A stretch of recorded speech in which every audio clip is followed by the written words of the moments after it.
வந்து க்ளீனிங்லேருந்து ஆரம்பிக்கிறேன். அதாவது ஒரு ஸ்டூல் மேலே ஏறி நின்றுட்டுருக்கேன். ஆக்சுவலாக 3 மாதமாக க்ளீன் பண்ணவே இல்லை. க்ளீன் பண்ணணும், இங்கே வா. ஸோ க்ளீன் பண்ணவே முடியல. ஸோ இன்றைக்கி தான் கொஞ்சம் டைம் கிடச்சிது. அதுவும் நான் மொத்தமாகலாம் க்ளீன் பண்ண மாட்டேன். ஒரு 2 ரேக்காக எடுத்துப்பேன். ஏன்னா மொத்தமாக க்ளீன் பண்ணணுன்னா என்னால் முடியாது. ஸோ இது வந்து பார்த்திங்கன்னா நம்ம வீட்டில் ஃபங்க்ஷன் அடுத்தடுத்து வருது இல்லையா, அதுக்காக வேண்டி ஒரு ரூமாக ஸ்டார்ட் பண்ணியிருக்கேன். ஸோ அதனால் இன்றைக்கி ஃபஸ்ட்டு வந்து கிச்சன்லேருந்து தொடங்கலாம் அப்படின்னு. நேற்று வந்து கொஞ்சம் பெட்ரூம்லாம் கொஞ்சம் க்ளீன் பண்ணிட்டேன். ஷெல்ஃபெல்லாம் எடுத்து க்ளீன் பண்ணேன். ஸோ இங்கே வந்து கிச்சன் வந்து இன்றைக்கி தான் ஸ்டார்ட் பண்ணியிருக்கேன். இது வந்து ஒரு 3 நாள் வச்சுப்பேன். ஸோ இது வந்து ஒரு நாள், இது ஒரு நாள், அப்புறமா கீழே வந்து கவுண்டர் டாப் கீழே அது ஒரு நாள், அந்த மாதிரி பிளான் பண்ணிப்பேன். நான் மொத்தமாக பண்ணேன் அப்படின்னா அவ்வளோதான் நான். ஸோ இன்றைக்கி வந்து இந்த பாட்டில்லாம் எல்லாமே எடுத்து இப்படி தான் இருக்குது. இப்போ யார் என்னோடய ஃபோட்டோகிராஃபர் வீடியோகிராஃபர்னா மிதுன் குட்டி தான். மிதுன் வீட்டில் இருந்தால் அவங்க சும்மாவே விடுறதில்லை. எடுன்னு அவனை போட்டு டார்ச்சர் பண்ணிடுவேன். படின்னு ஒரு பக்கம் டார்ச்சர். லாவணி அதான் வீடியோ கால் பண்ணேன். ஹாய் சொல்லு லாவணி, அப்படியே வீடியோ.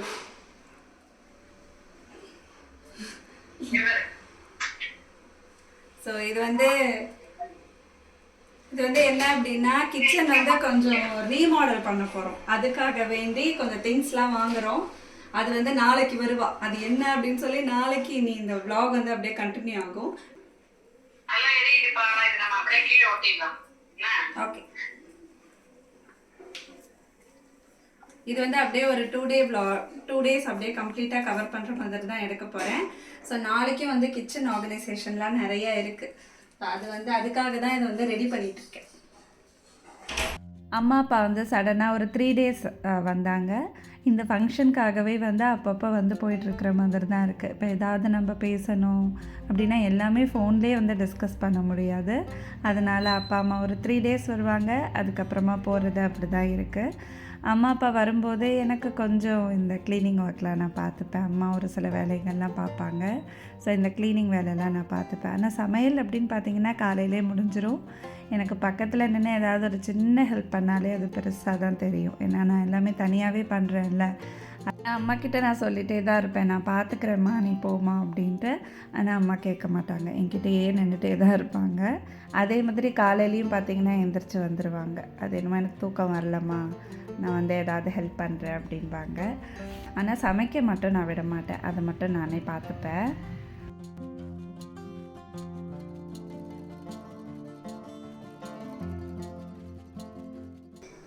இப்போது இந்த ஒரு சைடு ஃபுல்லாக க்ளீன் பண்ணிட்டேன். க்ளீன் பண்ணுறதுன்னா நான் எடுத்து அப்படியே டஸ்ட் பண்ணிவிட்டு அப்புறம் அப்படியே வச்சுருவேன். ஸோ இப்போ ஏதாவது ஒரு சில நேரம் வந்து இப்படி க்ளோஸாக இருக்கிறதுனால என்ன ஆகும் அப்படின்னா ஏதாவது தெரியாமல் இருக்கும். வச்சு ரொம்ப நாள் கழிச்சு எடுத்துருப்போம். அந்த மாதிரி ஏதாவது ஒரு சில பொருட்கள் இருந்ததுன்னா அதை மட்டும் எடுத்து டிஸ்போஸ் பண்ணுவேன். ஸோ ரொம்ப நான் வந்து ஸ்டோர் பண்ணிக்க மாட்டேன். மோஸ்ட்டாக இங்கே பின்னாடி இருக்கிற பாக்ஸ்லாம் பார்த்திங்கன்னா காலியாக தான் இருக்கும். ஏதாவது மாவு வைக்கணும் அப்படின்னா மட்டும் எடுத்துப்பேன். இப்போ நம்ம டெய்லி வந்து யூஸ் பண்ணுறது அப்படிங்கிறது இதுலேருந்து எடுத்துக்கிறது மட்டும்தான். ஸோ அதே மாதிரி இந்த டோர்லேயும் பார்த்திங்கன்னா ஸோ அங்கே பின்னாடிலாம் பார்த்திங்கன்னா ஃப்ளாஸ்க் தான் வச்சுருப்பேன். அதுக்கப்புறமா ஃப்ரிட்ஜில் கொஞ்சம் ஸ்டோர் பண்ணுற கிளாஸ் பாட்டில்ஸ் அதெல்லாம் இருக்கும். மற்றபடி பெருசாக எதுவும் இருக்காது. ஃபஸ்ட்டு ஷெல்ஃபில் பார்த்திங்கன்னா மிக்ஸி, அதுக்கப்புறமா இதெல்லாம் வந்து அந்த carrot greater, beetroot greater. So அது வந்து நான் ஒரு தடவை ரிவ்யூ கொடுத்துருந்தேன், அகரோடது, ரொம்ப நல்லாயிருக்கும் அது.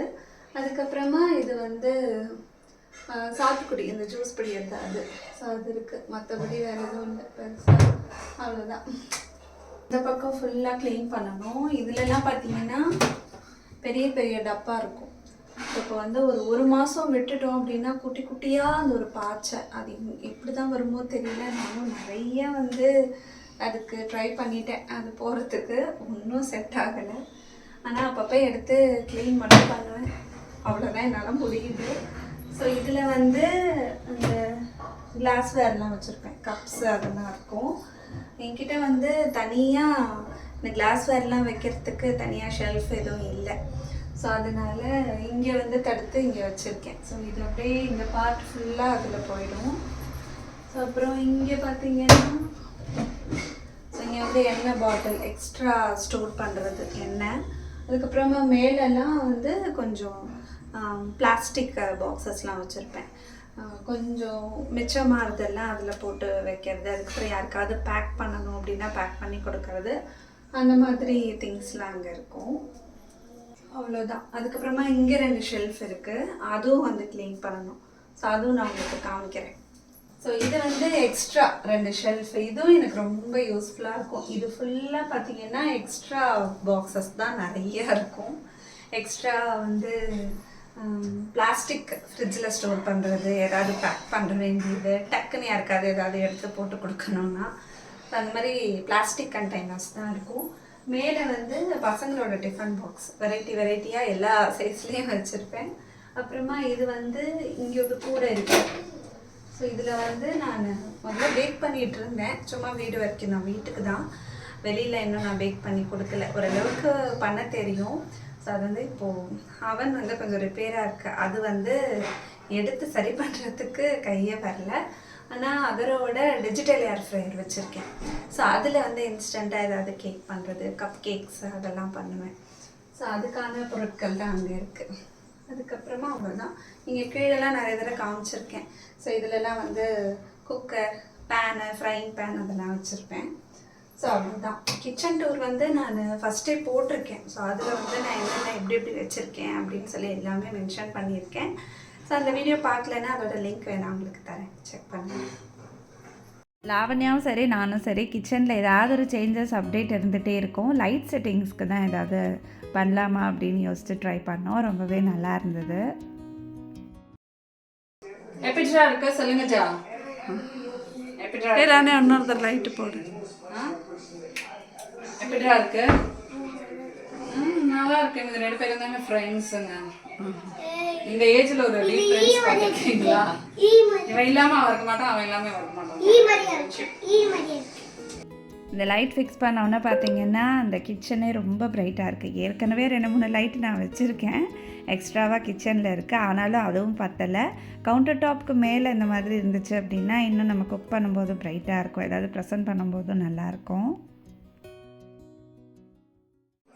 ஸோ இது வந்து பார்த்தீங்கன்னா ஸ்ட்ரிப் லைட்ஸ் மாதிரி, எல்இடி ஸ்ட்ரிப் லைட்ஸ் மாதிரி லைட்டிங் வந்து ரொம்ப ஈஸியாக. இப்போ நிறையா நீங்கள் ஷார்ட்ஸ் வீடியோஸ்லாம் பார்த்தீங்கன்னா நமக்கு வந்து கேபினெட், அண்டர் கேபினெட்டில் வந்து டிஃப்ரெண்ட்டாக அந்த ரவுண்ட் லைட்ஸ் மாதிரி வருது. அதுக்கப்புறம் இங்கே ஒன்று வச்சுருக்கோம், இது நம்ம வீட்டில் வந்து இருந்தது, இந்த மாதிரி எல்லாம் வந்து வருது. ஸோ இது வந்து நம்ம புஷ் பண்ணிக்கலாம், எங்கே வேணுமோ அந்த மாதிரி புஷ் பண்ணிக்கலாம். பட் இது என்ன அப்படின்னா ஒரு பர்டிகுலர் இடத்துக்கு மட்டும் வெளிச்சம் வரும். பட் இந்த மாதிரி நம்ம போட்டுட்டோம் அப்படின்னா நமக்கு வந்து அப்படியே ஃபுல்லாக அந்த கவுண்டர் டாப்பே நல்லா வெளிச்சமாக இருக்கும். மெயினாக இது வந்து கொஞ்சம் கிச்சன் இன்னும் கொஞ்சம் பிரைட்னஸ் கொடுக்கணும், இன்னும் கொஞ்சம் அழகுபடுத்தணும், இல்லை வந்து யூடியூபர்ஸாக பிக்னஸாக இருக்கீங்கன்னா கூட இந்த மாதிரி ஸ்ட்ரிப் லைட்ஸ் வந்து வாங்கிக்கலாம். ஸோ ஜஸ்ட் நீங்கள் வந்து ஒரு டபுள் டேப், ஒரு 3M டேப் வச்சு நம்ம வந்து ஃபிக்ஸ் பண்ணிட்டோம்னா இந்த மாதிரி டேப் வந்து உங்களுக்கு இன்னுமே ஸ்ட்ராங்காக இருக்கும். இந்த மாதிரி 3M டேப்ஸ் வாங்கிக்கோங்க. ஃபஸ்ட்டு லைட்டுக்கு பின்னாடி ஃபுல்லாக டேப்பை வந்து ஒட்டிட்டு அதுக்கப்புறமா அதை வந்து அப்படியே நம்ம ஃபிக்ஸ் பண்ணிடலாம். ரொம்ப ஈஸியாக இருக்கும். இது எவ்வளோ பிரைட்டாக இருக்குது பார்த்தீங்களா? பேக்ரவுண்ட் பயங்கரமாக இருக்குல்ல? எங்கள் வீட்லேயும் ஒட்டியாச்சு, சரக்கு வீட்லேயும் ஒட்டியாச்சு. இது வந்து பார்த்தீங்கன்னா 3 மீட்டரு. ஃபஸ்ட்டு என்ன பண்ணிக்கணும்னா நீங்கள் லென்த் மெஷர் பண்ணிக்கோங்க. உங்களோட கவுண்டர் டாப் இன்னும் கொஞ்சம் நீளமாக இருந்ததுன்னா இதுலேயே 6 மீட்டர்ஸ் அந்த மாதிரி வருது. ஸோ இதை நாங்கள் என்ன பண்ணிட்டோம், எங்களுக்கு கொஞ்சம் எக்ஸஸ் தான், அதனால் இந்த பக்கமாக விட்டு மேலே பட் இது எங்களுக்கு இந்த சைடுக்கு வந்து போதுமானதாக இருக்கும். யா, இது மீஷோவில் தான் நாங்கள் வாங்கினோம். மீஷோவில் இருக்குது, அமேசானில் இருக்குது, நிறைய ஷாப்ஸில் கூட வச்சுருப்பாங்க. நவராத்திரி டைமில் நம்ம வீட்டுக்கு இந்த மாதிரி இந்த தடவை வாங்கியிருந்தோம். ஸோ அது வந்து சூப்பராக இருந்தது. அதனால் நான் அதை தான் வந்து கிச்சனில் ஒட்டினோம். அப்புறமா நாங்கள் இது வந்து சரண்யாவுக்கும் மீஷோவில் போட்டு வாங்கிட்டோம். அப்படியே இந்த vlog வந்து நெக்ஸ்ட் டேக்கு கண்டினியூ பண்ணுறேன். ஷாப்பிங் போகிறோம் அப்படின்னு சொல்லியிருந்தேன் இல்லையா? இருந்து ரொம்ப வெயிட் பண்ணி கிளம்பணும். பட்டு சாரி வாங்குறதுக்கு தான் கிளம்பணும். அப்பா அம்மா வந்து எனக்கு அவங்க சீர் பண்ணணும் இல்லையா? ஸோ மரசீர் நானும் பண்ணணும், அம்மா அப்பாவும் பண்ணணும்.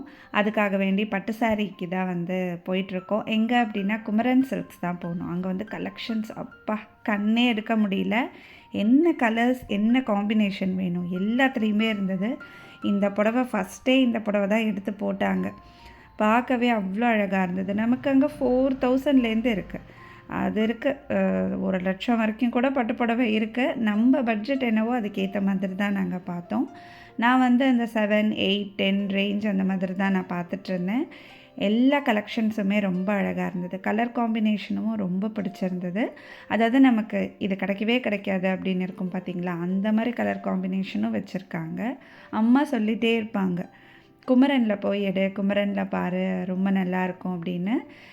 இருந்து பட்டு சாரிக்கு இன்றைக்கி தான் நாங்கள் நாள் குறிச்சிருக்கோம் போகிறதுக்கு. அதாவது போகவே முடியாது, ஏதாவது ஒரு வேலை வந்துடும். ஆனால் இது எடுத்தே ஆகணும் இல்லையா. ஒரு மாதம் முன்னாடியே பர்ச்சேஸ் வந்து அதனால தான் ஆரம்பித்தோம். எனக்கு இந்த சாரீ ரொம்ப பிடிச்சிருந்தது. ஆனால் இந்த கலர் காம்பினேஷன் எப்பயுமே கிடைக்கும். லாவண்யா வந்து இது பார்த்துட்டு இருந்தா, அவளுக்கு இது ரொம்ப பிடிச்சிருந்தது. இன்னும் 2-3 சாரீ கூட எடுத்தோம், அதுவும் வந்து அவளுக்கு ரொம்ப பிடிச்சிருந்தது. அவங்க எல்லா சாரியுமே எங்கள் மேலே அப்படியே போட்டு காமிச்சாங்க. ஸோ எது வேணுமோ நீங்கள் பர்ச்சேஸ் பண்ணிக்கோங்கன்னு. எல்லாமே பட்ஜெட்டில் தான், 6-7 ரேஞ்சில் அப்படி பார்த்தோம். ஏன்னா நம்ம 2-3 சாரீ கூட எடுத்துக்கலாம், அந்த மாதிரி பட்ஜெட்டில் நம்ம பார்க்குறோம் அப்படின்னா. சென்னையில் இருக்கிறவங்களுக்கு சொல்லவே வேணாம், குமரன் சில்க்ஸ் பற்றி நல்லா தெரிஞ்சிருக்கும். கலெக்ஷன்ஸ் எப்படி இருக்கும், என்ன ரேஞ்சில் இருக்கும் அப்படின்னு தெரியும். வேறு ஊர்லேருந்து வரீங்க இல்லை கல்யாணத்துக்கு எடுக்கிறீங்க அப்படின்னா சூப்பராகவே வந்து எடுக்கலாம். எல்லா கலர் காம்பினேஷனும் நல்லா இருந்தது. ஸோ சாரீஸ்லாம் எடுத்து முடிச்சுட்டா அப்படியே கொஞ்சம் நாங்கள் வெளியிலையும் பர்ச்சேஸ் பண்ணோம். நான் வந்து ஒர்க் பண்ணும்போது இங்கே நிறைய தடவை வந்திருக்கேன். பாண்டி பஜார், டி நகர் அதெல்லாம் நிறைய தடவை சுற்றியிருக்கேன். ஆஃப்டர் மேரேஜ் இங்கே வரத்துக்கான வாய்ப்பே கிடைக்கல. எப்பயாவது ஒரு சமயம் வந்தால் சரி, ஏதாவது ஃபங்க்ஷன் ஏதாவது வாங்கணுன்னா வருவோம், அவ்வளோதான். இங்கே வந்து பாண்டி பஜாரில் பார்த்திங்கன்னா ரிட்டன் கிஃப்ட்ஸ்லாம் எக்கச்சக்கமாக அவ்வளோ வச்சுருந்தாங்க. நம்ம நவராத்திரி டைம்லலாம் இங்கே வந்து எடுத்தோம் அப்படின்னா நமக்கு ரொம்ப லாபம். ஏன்னா பல்காக தான் நாங்கள் பர்ச்சேஸ் பண்ணணும்.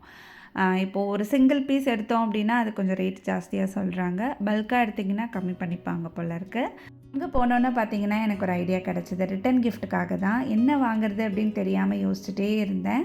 ஸோ அங்கே போனோம் அப்படின்னா நிறைய கலெக்ஷன்ஸ் இருக்கும், நிறைய வெரைட்டி இருக்கும். அந்த நம்மளோட பட்ஜெட்லேயும் அது வந்து வரும். அதனால் கொஞ்சம் பார்த்துட்ருந்தோம் அதெல்லாம். அங்கேருந்து அப்படியே வந்து பேங்கிள் ஷாப் போனோம். பேங்கிள் ஷாப் போனோன்னே எனக்கு அப்படியே அவ்வளோ ஹாப்பி ஆகிடுச்சு. எனக்கு வந்து கண்ணாடி வளையல் ரொம்ப பிடிக்கும். எங்கள் 2 ஃபங்க்ஷனுக்குமே பார்த்தீங்கன்னா, பூனல் வந்து 2 days ஃபங்க்ஷன், அதுக்கு வந்து மடிசார் தான் நான் கட்டணும். ஸோ அந்த மடிசாருக்கு வந்து பேர் பண்ணுற மாதிரி நான் வந்து பேங்கிள் பார்த்துட்டு இருந்தேன். ஆக்சுவலாக என் கல்யாணத்துக்கு கூட நான் இந்த மாதிரி வாங்கிக்கிட்டது இல்லைங்க. இந்த பூனல் கல்யாணத்துக்கு தான் நாங்கள் வந்து இந்த மாதிரி பர்ச்சேஸ் பண்ணுறோம். அப்போ வந்து எனக்கு தெரியல, எனக்கு கல்யாணம் அப்போல்லாம் நாங்கள் ஊர் சைடில் இருந்தோம். மெட்ராஸ் பற்றி அவ்வளோ தெரியாது, சென்னையில் இப்படிலாம் இடம் இருக்குன்னு கூட எனக்கு அவ்வளோ ஐடியா இல்லை. நானும் ஊருக்கு புதுசு, அதனால் சரி அப்போ வந்து நம்ம வாங்கிக்க முடியல, அந்த ஆசை இப்போ நிறைவேற்றிக்கலாம் அப்படின்ட்டு தான் எல்லாமே போய் பர்ச்சேஸ் பண்ணோம். என்னோடய சாரீ பார்த்திங்கன்னா இந்த கலர் காம்பினேஷன் தான், அதனால் அதுக்கேற்ற மாதிரி பேர் பண்ணி வாங்கிக்கிட்டேன். நம்ம பட்ஜெட்க்கு ஏற்ற மாதிரி அவங்க பண்ணி தராங்க. அந்த பேங்கிள்ஸ் நடுவில் போடுற பெரிய பேங்கிள்ஸ் கொஞ்சம் காஸ்ட்லியாகவும் இருக்குது, கொஞ்சம் சீப்பாகவும் இருக்குது. அதுக்கேற்ற மாதிரி பார்த்து வாங்கிக்கிட்டோம். அதுக்கப்புறம் கொஞ்சம் இந்த ஹிப் செயின்லாம் பார்த்தேன். நான் இது கொஞ்சம் ஜாஸ்தியாக இருந்தது. இதெல்லாம் பார்த்திங்கன்னா 1000-1500 அந்த ரேஞ்சில் இருந்தது. நான் எனக்கு சரி அவ்வளோ எனக்கு பிடிக்கல, சரி போன அதை வச்சுட்டு வந்துட்டேன். சரி வேறு ஏதாவது நம்ம மீஷோவில் அந்த மாதிரி ஏதாவது பர்ச்சேஸ் பண்ணிக்கலாம், நமக்கு அதில் நிறைய வெரைட்டி இருக்கும். ஸோ இந்த ஹிப் செயின் வந்து எனக்கு அவ்வளோ பிடிக்கல. லாவண்யா சொல்லலாம், இது என்ன அரணா கயிறு மாதிரி இருக்குது, இது எதுக்கு எடுத்துக்கிற அப்படின்னா, சரி நிறைய பார்த்துட்டு அதெல்லாம் வச்சுட்டோம். மெயினாக வந்து பேங்கிள், அதுக்கப்புறமா அந்த ரிட்டன் கிஃப்ட் கொஞ்சம் பார்த்துட்டு அப்படியே கிளம்பியாச்சு. சரண் ஏதோ வேறு லெவலில் ரெடியாக போகிற போல இருக்கு, பயங்கரமாக ரெடியாகிறாங்க மேடம். பண்ணிக்க வேண்டியதாங்க, ஏன்னா நம்ம பையன் கல்யாணத்தப்போ வயசாகிடும்.